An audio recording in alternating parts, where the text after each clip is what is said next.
webinaire donc, qui a pour sujet en fait globalement la visualisation et l'identification des cartographies dans un calculateur. Donc, bien évidemment, on va être ensemble pendant trois quarts d'heure à peu près, une demi-heure de présentation et un petit quart d'heure de questions-réponses. Donc, on ne va pas pouvoir tout aborder.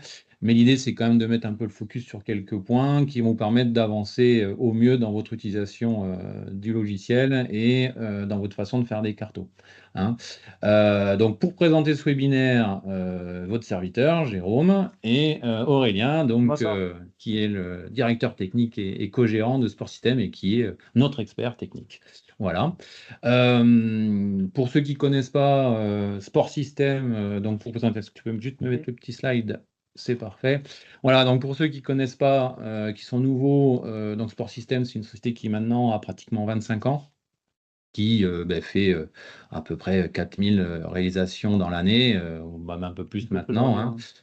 On possède les bandes de puissance en voiture, en poids lourd, en agricole, pratiquement une vingtaine de salariés bientôt, beaucoup de partenaires en France et à l'étranger aussi, puisqu'on travaille Canada, Suisse, Belgique.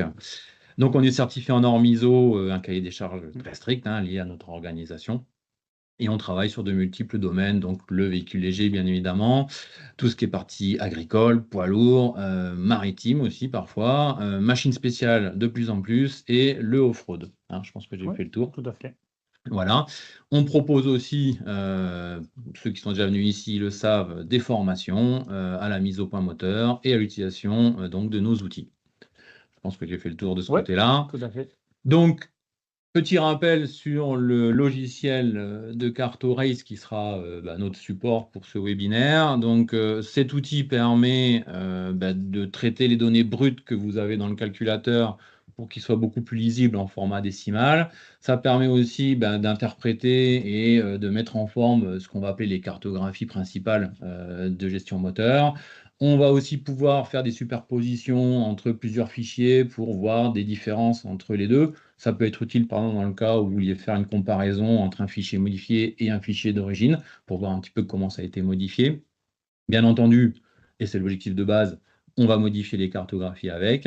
Et puis, c'est un logiciel qui refait lui-même le calcul de checksum pour bien valider que ce qu'on va réintégrer dans un calculateur soit conforme et qu'on n'ait pas de problème après de plantage de calculateur, tout simplement. Tout à fait. Voilà pour cette rapide présentation. Je vais te laisser la parole pour que tu puisses aborder le sujet, donc le cœur du sujet qui nous intéresse, et je t'écoute attentivement aussi.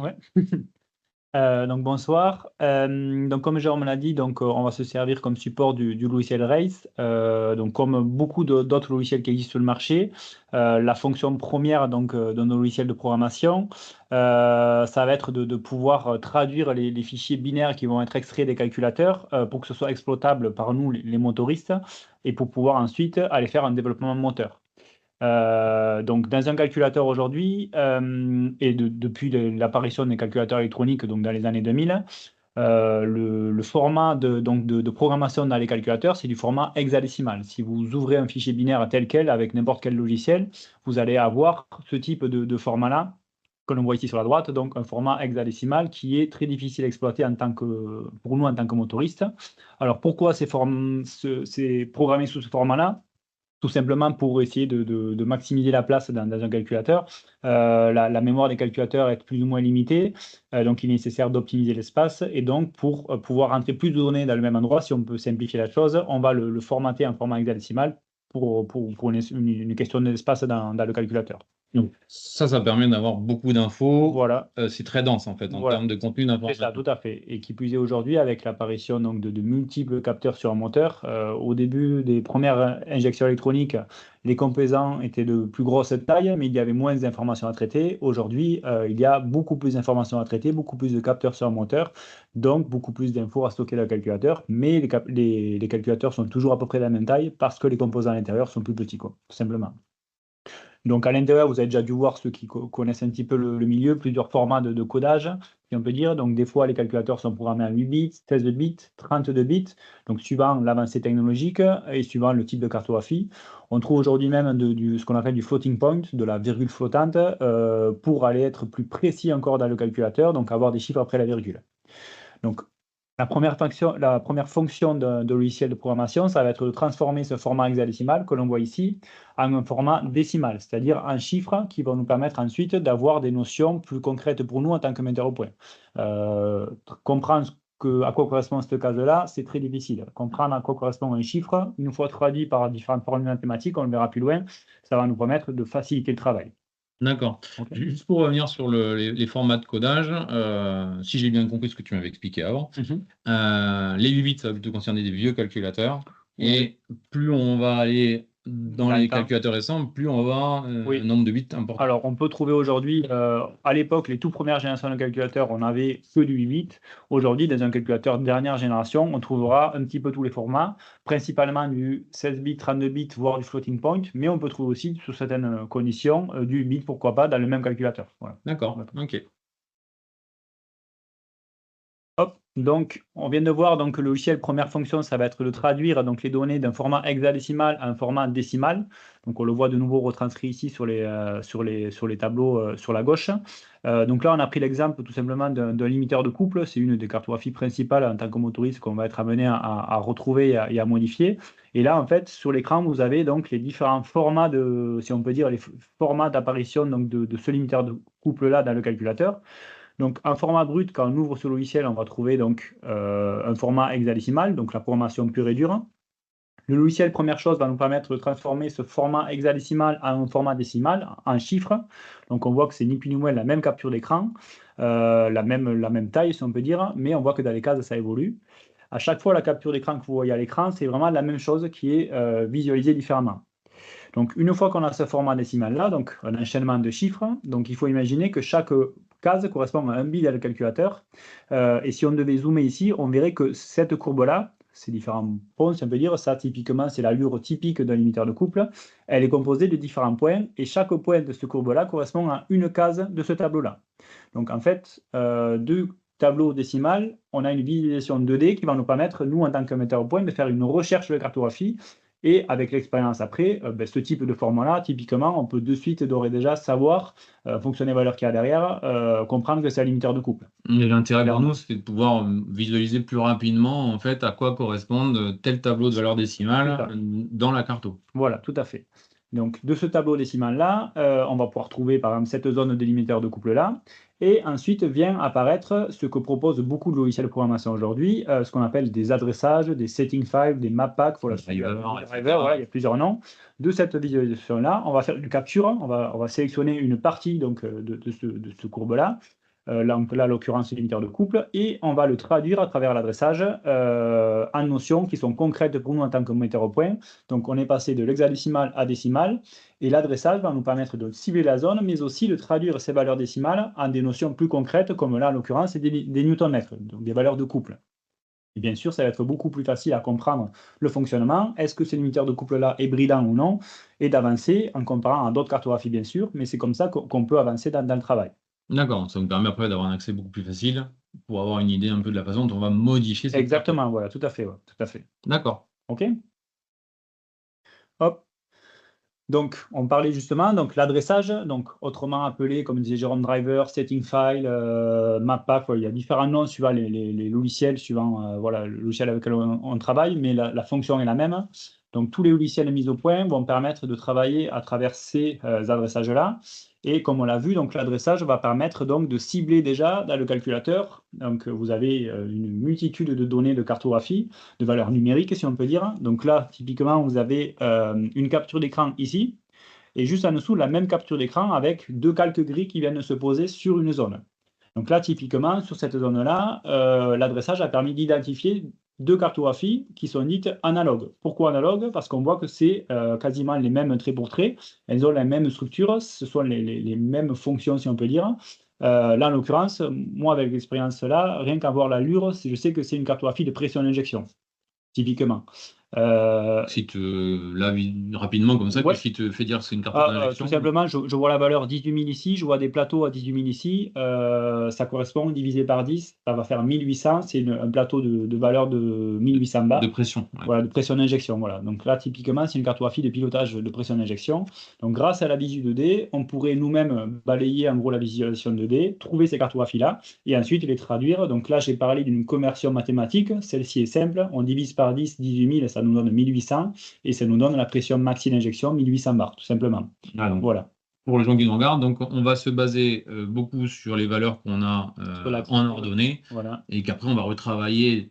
Là, tu as Bien divisé sûr. par 10, mais il y a d'autres calculateurs où Où il c'est y a beaucoup plus d'autres. compliqué. Voilà. D'accord. Donc, il y a des cas très simples d'école, donc on le verra plus loin, où on va pouvoir trouver facilement les valeurs de conversion.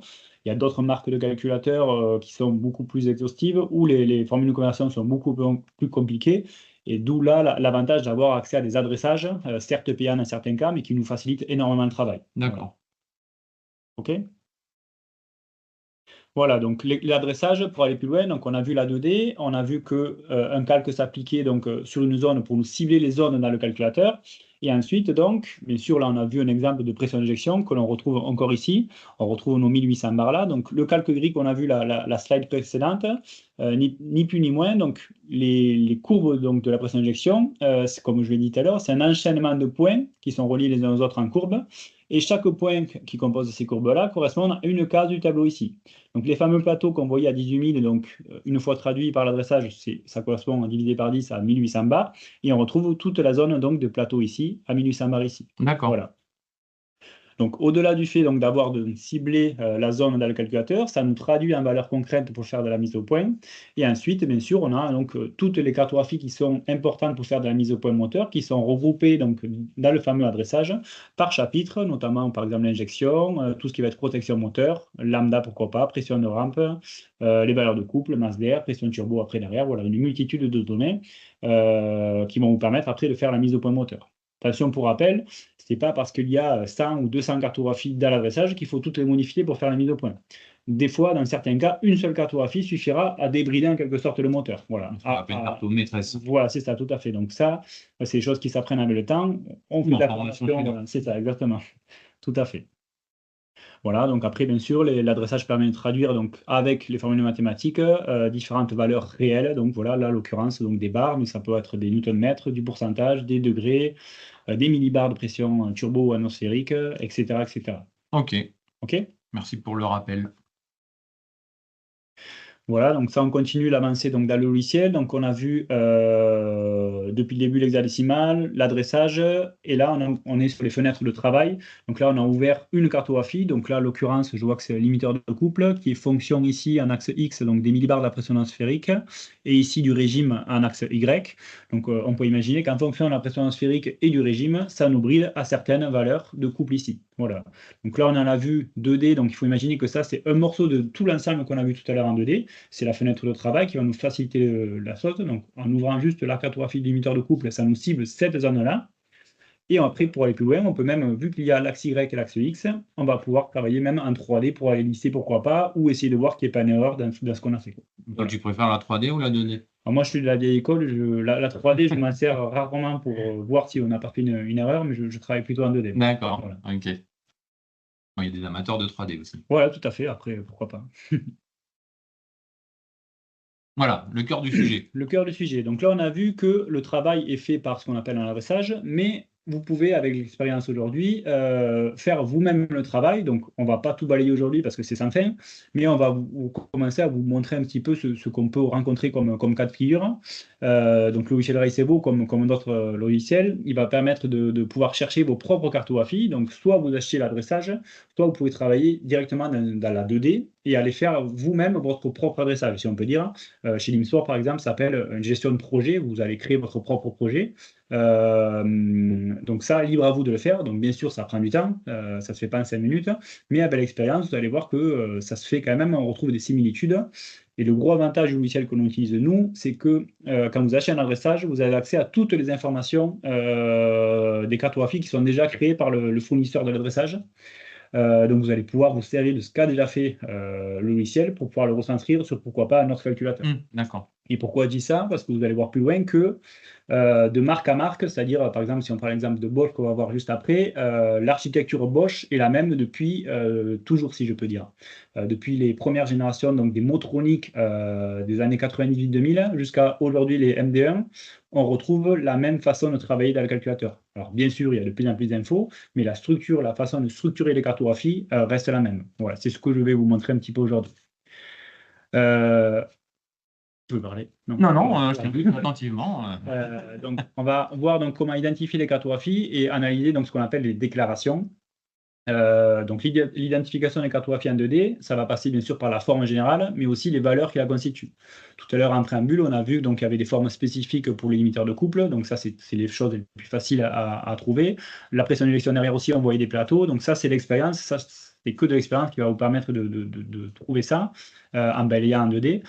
Ou alors en cherchant, en comparant deux fichiers. Vous avez la possibilité de travailler avec deux écrans, par exemple, avec un fichier ouvert d'un côté et des infos et l'autre sans infos. Vous allez pouvoir trouver des similitudes et retranscrire ce que vous avez d'un côté sur l'autre côté. Juste une petite question. Ouais. Quelqu'un qui voudrait, comme ça, développer un peu son expérience, est-ce qu'on peut lui conseiller, peut-être, imagine, il travaille sur du Bosch, il télécharge un adressage pour son calculateur sur lequel il travaille. Est-ce que déjà, on peut lui conseiller d'explorer un peu tout l'adressage pour, par exemple, s'il se dit, tiens, mais j'aimerais bien savoir à quoi ressemble en gros une map, un limiteur de pression turbo ou limiteur de couple, il va avoir la forme sur son adressage, et comme ça, il saura s'il retravaille sur un autre calculateur Bosch, même s'il n'a pas forcément d'adressage, que cette forme-là est type. Et s'il couple avec ce qu'il aura comme valeur en ordonnée, ça lui confirmera à ce moment-là, d'accord. Mais c'est une histoire à force d'en voir. À force d'en voir, tout à fait. Après, les calculateurs marchent un peu comme des livres. Je prends l'exemple des Bosch EDC17 par exemple. Ça marche par chapitre. Il y a un chapitre injection, un chapitre pression turbo. Tout marche à la suite. Et même d'un calculateur EDC17 CP14 à CP46, on va retrouver des similitudes, même si ce n'est pas la même base de calculateur. Donc après, c'est que du travail. Donc, dans la zone 2D, donc, on va pouvoir identifier les cartographies de par leur forme et des valeurs qui la constituent. On va pouvoir voir aussi ce qu'on appelle les déclarations. Donc, les déclarations, ce sont ce qu'on appelle les données d'entrée des cartographies, donc les axes des abscisses et des ordonnées, X et Y, qui vont pouvoir nous permettre de comprendre comment fonctionne la cartographie et surtout après comment la modifier, s'il faut la modifier et comment la modifier. Voilà. Donc ça, c'est des cas simples. Les déclarations sont juste à côté de la cartographie de la calculateur, dans la zone 2D. Et après, il y a des cas plus compliqués qu'on va survoler aujourd'hui aussi, où par contre, le calculateur est construit d'une façon où il y a les cartographies d'un côté et tout ce qui va être donc les données d'entrée, les déclarations de l'autre. Donc là, c'est plus compliqué. Si on n'a pas d'informations constructeurs type DAMOS, comme on entend parler, c'est très compliqué d'avoir les infos, parce qu'on a vraiment d'un côté les cartographies, de l'autre les axes. Et c'est impossible, quoi, voilà. Clairement. Donc, hop, on va passer donc pour vous montrer le cas le plus connu, le plus simple. Donc, c'est tout ce qui va être calculateur Bosch. Donc, l'avantage de Bosch, comme je le disais tout à l'heure, c'est que depuis toujours, en quelque sorte, la façon de fabriquer les cartographies, de programmer les cartographies dans un calculateur reste la même chez Bosch. Donc là, il faut imaginer qu'on est dans la 2D et qu'on a zoomé vraiment sur le fameux limiteur de couple qu'on a depuis le début du cours aujourd'hui. Vous avez donc différentes couleurs ici. En gris, c'est ni plus ni moins donc, ce qu'on retrouve dans le contenu du tableau, donc le limiteur de couple en lui-même, qui une fois traduit sera Newton-mètre. Et sur du Bosch, depuis toujours, ça a toujours été comme ça, on va retrouver donc différentes choses avant, différentes zones avant. Donc en rouge, tout ce que vous avez le tableau de dessous ici, c'est un zoom sur ce qui est ici. Donc les deux points qu'on a ici, on les retrouve ici. C'est ce qu'on appelle donc la dimension de la cartographie. Donc typiquement, Bosch nous annonce de combien va être composé de lignes et de colonnes la cartographie juste après. Donc là, je l'ai de tête, c'est un limiteur de couple qui fait 6 par 25. Donc là, on ne voit pas à l'échelle parce que c'est très petit, mais il faut imaginer qu'il y a marqué 6 et 25 ici en valeur décimale. Donc ça nous annonce que on va avoir donc la première partie donc, qui va être composée de 6 lignes. Donc l'axe Y va être composé de 6 valeurs et l'axe X va être composé de 25 valeurs. C'est pour ça qu'on a 6 points dans le vert et 25 dans le bleu. Exactement, tout à fait. Donc, en gros, chez Bosch, il y a toujours la dimension de la cartographie qui arrive. Juste après vient l'axe Y. Et juste encore après vient l'axe X. D'accord. Voilà. Donc, ces valeurs-là, typiquement, on va le voir juste après. Là, c'est en valeur décimale brute. On voit que ça plafonne à 1000. Et là, il n'y a pas de formule mathématique. C'est directement écrit tel quel dans le calculateur en valeur décimale. C'est la pression atmosphérique. La pression atmosphérique, tout ce qui va être millibar de pression dans un calculateur Bosch, il n'y a pas de formule de conversion, c'est toujours en valeur directe. Ça, c'est pareil, c'est de l'expérience, c'est de la recherche qui va vous le faire dire. Et là, par exemple, c'est l'exemple concret. Donc, c'est écrit normalement de 600 à 1000 millibars à peu près. Donc, ça correspond à la pression atmosphérique qu'on pourrait rencontrer. Et juste après, en bleu, vient l'axe X. Donc là, ça va être le régime moteur. Donc, le régime moteur, on est sur moteur diesel. Donc, vous voyez qu'il y a 11 000 ici. Donc, c'est clairement pas le régime normal. Sacré diesel, hein, C'est pas sacré diesel, voilà. Donc là, la formule de conversion connue chez Bosch pour ce type de calculateur-là, c'est divisé par 2 tout simplement. Donc, on va diviser cette valeur par 2. Donc, on n'est pas tout à fait à 12 000, on est à 11 000, je ne sais plus la valeur, mais divisé par 2, ça nous donne 5500 et ça correspond au régime maxi, donc 5500 tours minute, par exemple. Donc, tout ce qu'on va retrouver ensuite dans un adressage, en fait, vient de là, de la structure du calculateur Bosch. Donc, hop, on va le voir juste après.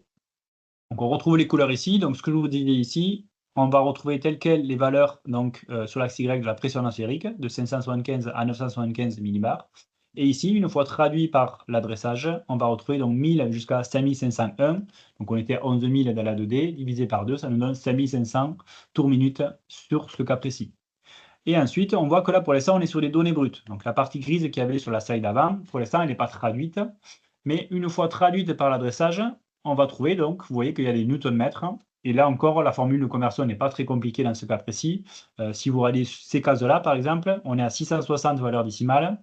Une fois traduit, on est à 66 newton-mètres. Donc, tout simplement divisé par 10. D'accord. Donc là, d'une valeur brute d'un calculateur en décimale, pour trouver des newton-mètres, c'est très simple, c'est divisé par 10. Ok. Voilà. Donc là, on est sur un cas des plus simples qui soient. Les formules mathématiques sont très simples ou n'y sont pas. Il y a des cas, comme on disait Jérôme après, déjà chez les Bosch, ça peut être très compliqué, mais alors dans d'autres marques, ça peut être encore plus compliqué. Voilà. D'accord. Okay. Ça, malheureusement, c'est que des informations de la recherche, soit en regardant ce qu'a fait déjà le fabricant de logiciel dans ses propres données, soit en faisant de la recherche sur les données constructeurs. OK? Ça marche. Hop. Donc là, on a vu calculateur Bosch. Donc Bosch, c'est très carré, c'est toujours fait de la même façon.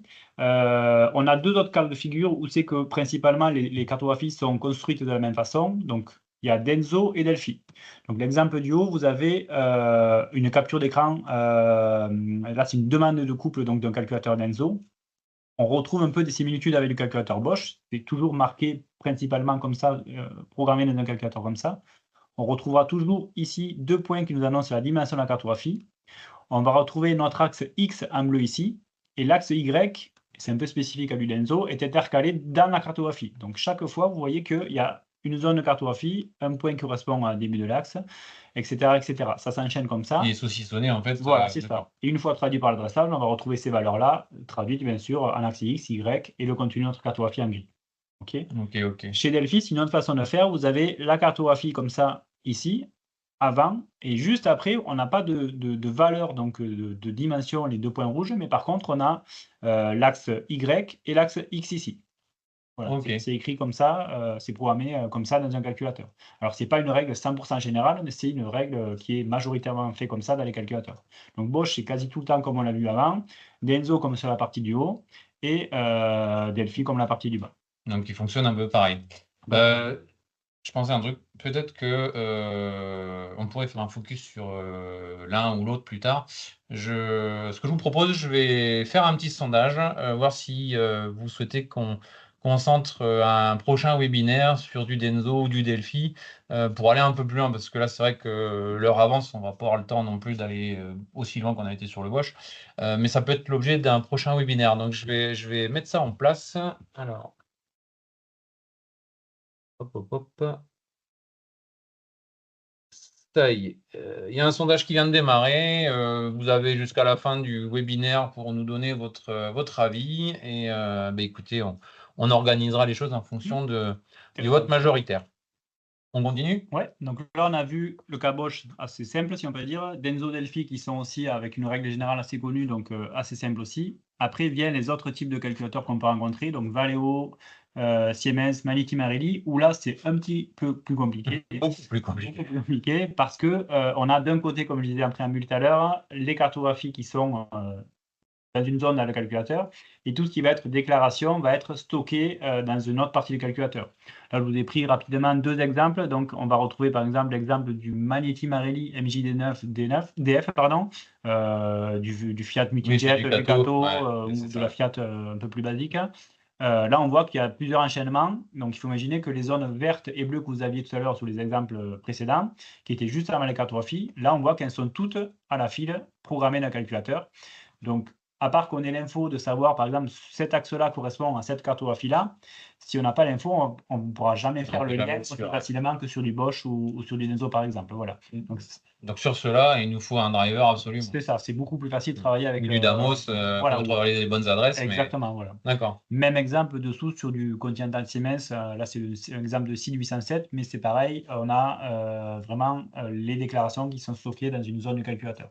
Donc là, c'est encore plus compliqué que sur les autres calculateurs. On va pouvoir trouver par leur forme les cartographies, mais par contre, on n'aura pas forcément les bonnes données d'entrée qui correspondent. Ce sera difficile pour travailler. Donc pour résumer, en gros, avec de l'expérience, on peut essayer de se débrouiller pour identifier des maps sur du Bosch, du Delphi ou du Denso. Oui. Par contre, les autres, là, sans aide extérieure, c'est compliqué. C'est ça, tout à fait. Ouais, tout à fait. Voilà. D'accord. Ok. Tu veux nous montrer ça maintenant en live peut-être? Voilà, tout à fait. Donc on va passer sur le race. Juste, hop.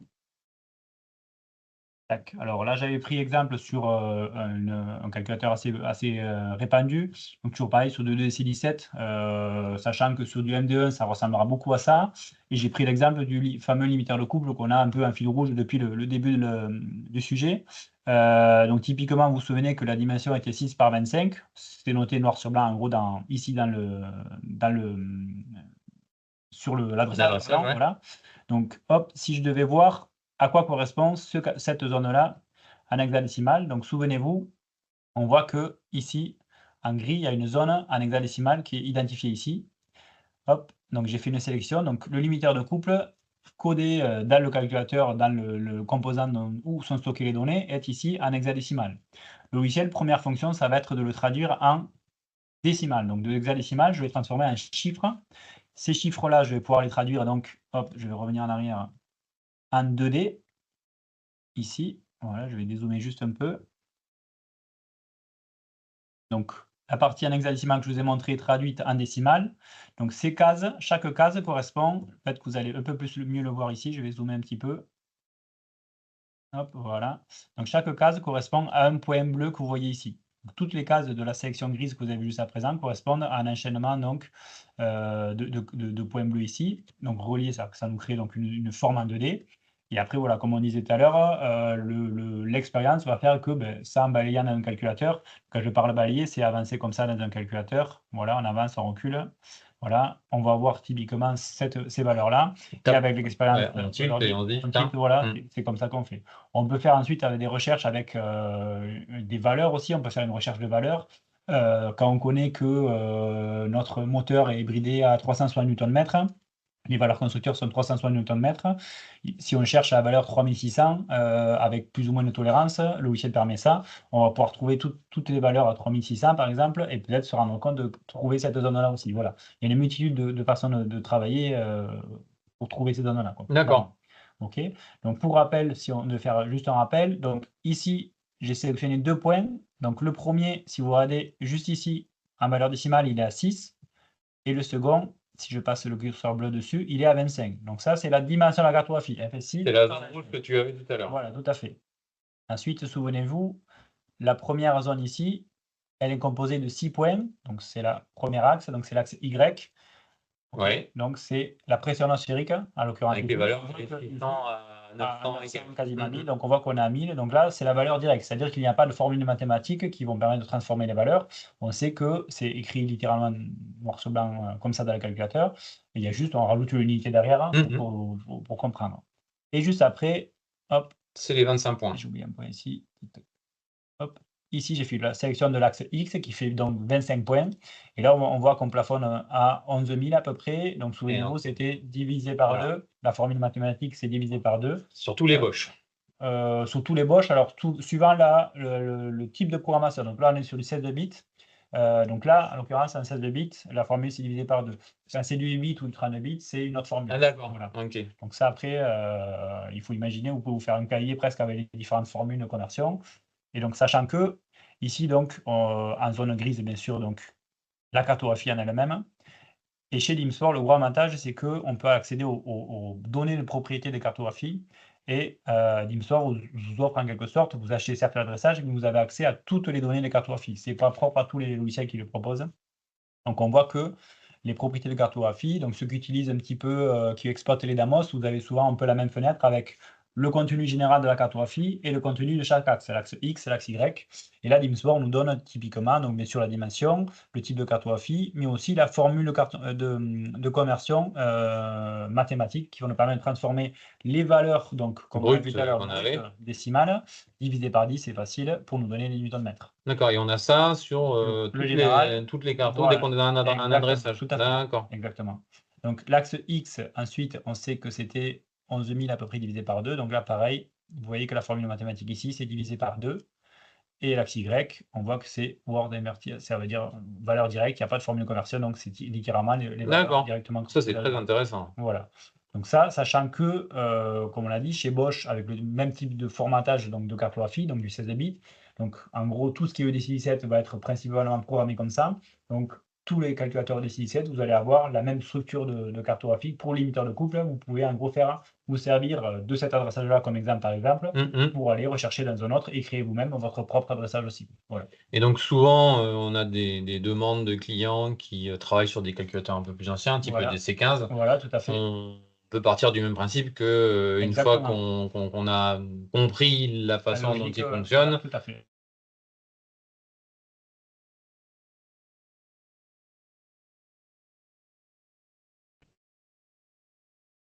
Voilà.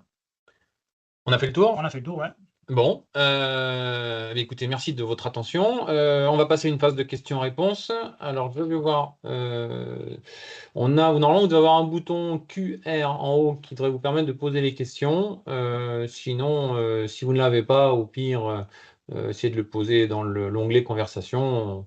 On sera alerté et on a encore un bon quart d'heure à passer ensemble. Donc, n'hésitez pas à poser vos questions.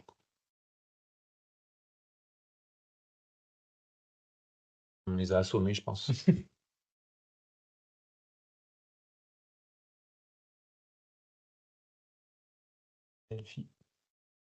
Alors, on a les résultats qui commencent à venir pour le sondage. A priori, les 2/3 d'entre vous souhaiteraient qu'on voit plutôt du Delphi.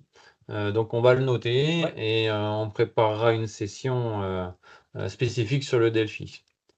Alors, première question qui arrive. Hamid, donc, il nous demande si le logiciel ne fonctionne qu'avec les extractions de l'outil. Alors, le logiciel en lui-même peut fonctionner avec... Oui et non. Alors, il peut fonctionner avec n'importe quel fichier qui sera lu par un autre outil. La problématique, par contre, c'est que vous risquez de ne pouvoir travailler justement qu'en analyse image.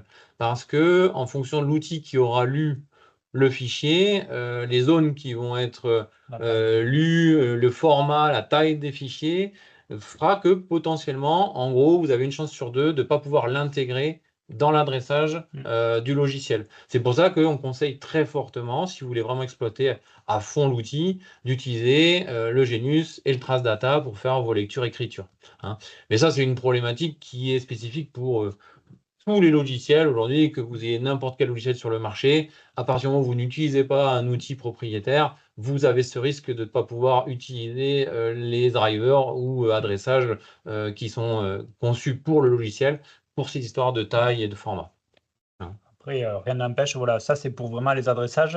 Donc si vous devez travailler avec un adressage, là il est impératif d'utiliser le Genius et le Trace Data.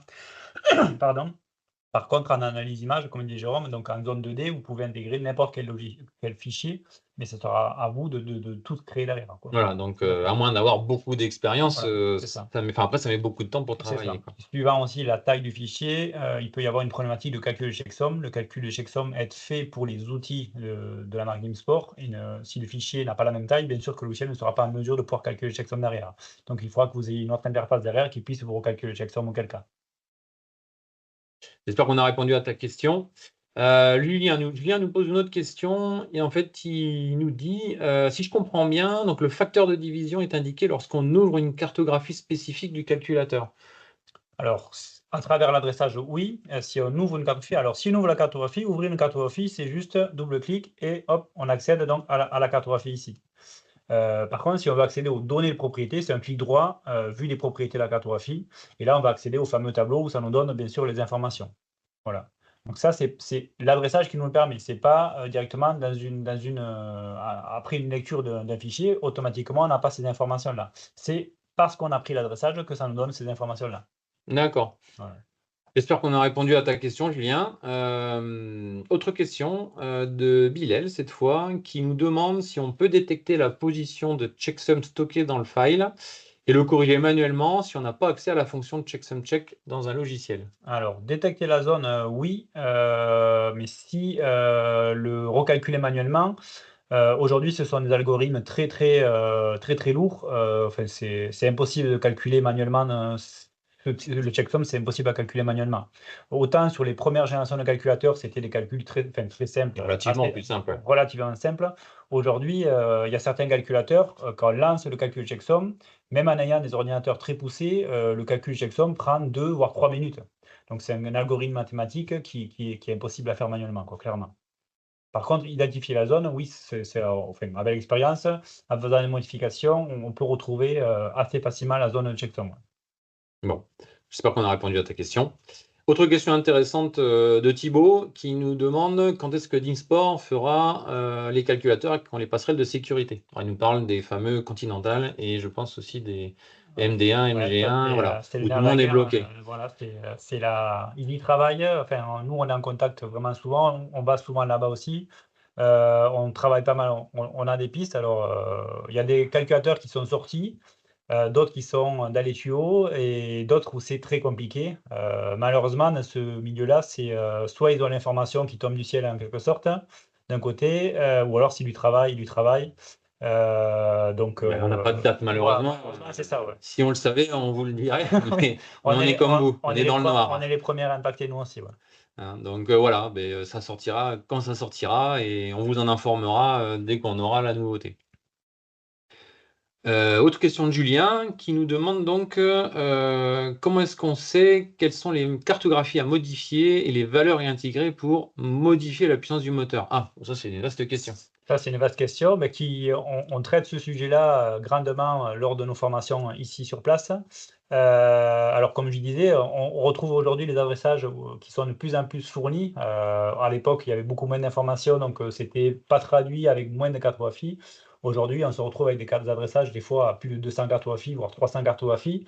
Et comme je disais tout à l'heure, des fois, même en ayant 300 cartographies, en modifiant une, on a déjà un gain de couple et de puissance qui est conséquent. Le but, nous, de notre formation, c'est d'apprendre cette structure-là, d'aller au plus simple en rejoignant un petit peu la structure donc, de calculateur. Aujourd'hui, tous les calculateurs fonctionnent en structure couple. Ça va de la demande de couple, donc c'est l'action du pied droit du chauffeur sur l'accélérateur, jusqu'à l'injection du carburant dans le moteur. Mais entre les deux, il y a des dizaines et des dizaines d'étapes. Le but, c'est de trouver laquelle est brillante. Et des fois, en modifiant la première tout en haut, ça va avoir des conséquences sur toutes les autres et faire le travail tout seul.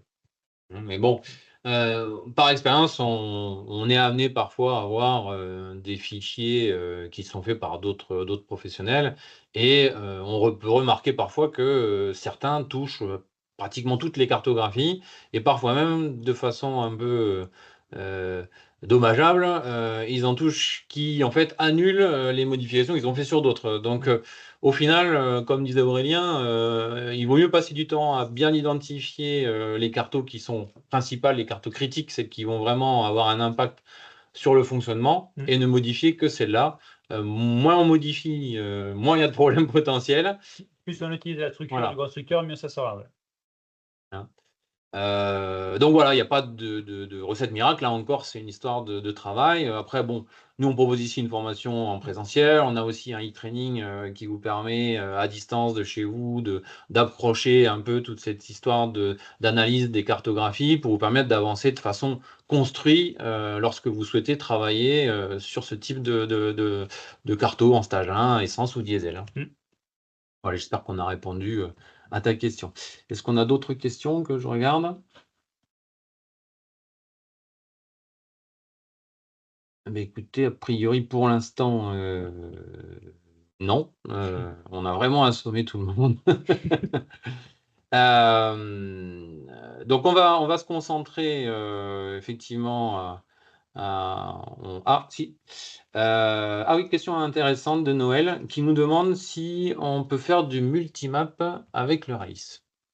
Alors, multimap, alors pas directement avec le race, ça ne nous donnera pas savoir, comment dire, Je suppose j'appuie. qu'il veut dire, est-ce que dans le même Voilà. calculo, on peut avoir un bouton au tableau de bord qui nous permet de switcher Alors, je sais que des fois, on active des options constructeurs pour pouvoir accéder d'une cartographie à l'autre. On peut le faire, bien sûr, on peut le faire parce que c'est de la programmation dans un calculateur, mais après, on peut le faire de façon dérivée.